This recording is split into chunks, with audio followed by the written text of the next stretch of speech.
நாடாளுமன்றத்தின் நடப்பாண்டிற்கான முதல் கூட்டத்தொடரான பட்ஜெட் கூட்டத்தொடர் இன்று தொடங்கியது. ஒவ்வொரு ஆண்டும் நாடாளுமன்றத்தின் முதல் கூட்டத்தொடர் குடியரசுத் தலைவர் உரையுடன் தொடங்கும். இந்நிலையில் இரு அவைகளின் கூட்டுக்குழு கூட்டத்தில் குடியரசுத் தலைவர் திரௌபதி முர்மு உரையாற்றினார். தனது அரசு தலித்துகள், பிற்படுத்தப்பட்டோர், பழங்குடியினர் மற்றும் அனைவருக்காகவும் முழுமையான உணர்வு பூர்வத்துடன் பணியாற்றி வருவதாக கூறினார். அனைவருடனும் அனைவருக்கும் வளர்ச்சி என்ற தொலைநோக்கு பார்வை ஒவ்வொரு குடிமகனின் வாழ்விலும் ஒரு நேர்மறையான தாக்கத்தை ஏற்படுத்தி வருவதாக கூறிய குடியரசுத் தலைவர் 2014ஆம் ஆண்டின் தொடக்கத்தில் சமூக பாதுகாப்பு திட்டங்கள் வெறும் 25 கோடி குடிமக்களை மட்டுமே சென்றடைந்திருந்தன என்றார். தனது அரசின் முயற்சிகளால் தற்போது சுமார் 95 கோடி இந்தியர்கள் சமூக பாதுகாப்பு திட்டங்களின் பயனை பெற்றுள்ளதாக குடியரசுத் தலைவர் திரௌபதி முர்மு கூறினார். இதனைத் தொடர்ந்து பொருளாதார ஆய்வறிக்கை நாளை தாக்கல் செய்யப்பட உள்ளது. அடுத்த நிதியாண்டிற்கான மத்திய அரசின் பட்ஜெட்டை நிதியமைச்சர் நிர்மலா சீதாராமன் வரும் ஞாயிற்றுக்கிழமை தாக்கல் செய்கிறார்.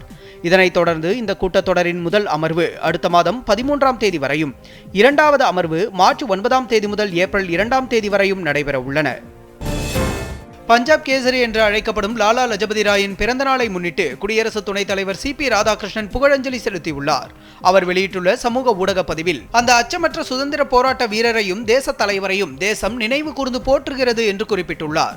லாலா லஜபதி ராயை ஒரு தொலைநோக்கு பார்வை கொண்ட தலைவர், சமூக சீர்திருத்தவாதி மற்றும் கல்வியாளர் என்று குறிப்பிட்டுள்ள CP ராதாகிருஷ்ணன், அவர் தேசிய உணர்வை வலுப்படுத்துவதில் முக்கிய பங்கு வகித்து இந்தியாவின் சுதந்திரத்திற்காக தனது இன்னுயிரை தியாகம் செய்தார் என்றும் கூறினார். சனாதன தர்மத்தை இழிவுபடுத்துபவர்கள் மீண்டும் ஆட்சிக்கு வர முடியாது என மத்திய உள்துறை அமைச்சர் அமித்ஷா தெரிவித்துள்ளார். குஜராத் மாநிலம் காந்தி நகரில் நடந்த நிகழ்ச்சி ஒன்றில் பேசிய அவர், சனாதன தர்மத்தை பின்பற்றுபவர்களை ஏமாற்றும் ஒரு அரசு இந்த நாட்டில் மீண்டும் ஒருபோதும் ஆட்சிக்கு வராது என்பதை உறுதியாக நம்புவதாக தெரிவித்தார். தமிழகம் பெண்களுக்கு பாதுகாப்பானது என்று கூறிய முதலமைச்சர் ஸ்டாலின் பச்சை பொய் பேசுவதாக பாஜக முன்னாள் மாநில தலைவர் அண்ணாமலை குற்றம் சாட்டியுள்ளார். இது தொடர்பாக அவர் வெளியிட்டுள்ள சமூக ஊடக பதிவில், அண்ணா பல்கலை மாணவி வன்கொடுமை சம்பவத்தில் திமுக நிர்வாகி கைது செய்யப்பட்டது உட்பட பெண்களுக்கு எதிரான குற்றங்களில் திமுகவினர் கைதான சம்பவங்களை குறிப்பிடும் வீடியோ ஒன்றை பகிர்ந்துள்ளார்.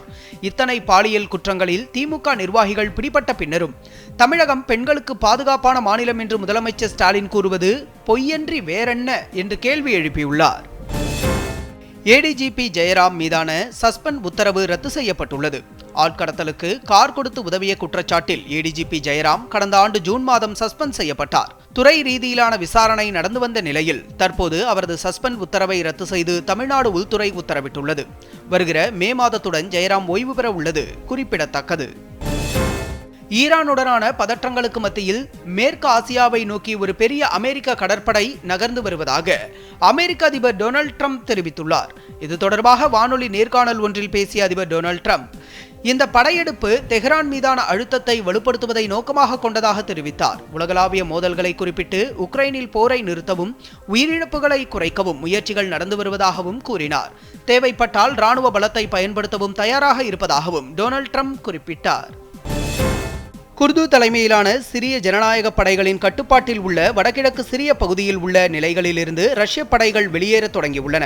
அரசாங்க படைகளின் தாக்குதலில் சிரிய ஜனநாயக படை தனது பெரும்பாலான பிரதேசங்களை இழந்ததை தொடர்ந்து இந்த நடவடிக்கை எடுக்கப்பட்டுள்ளது.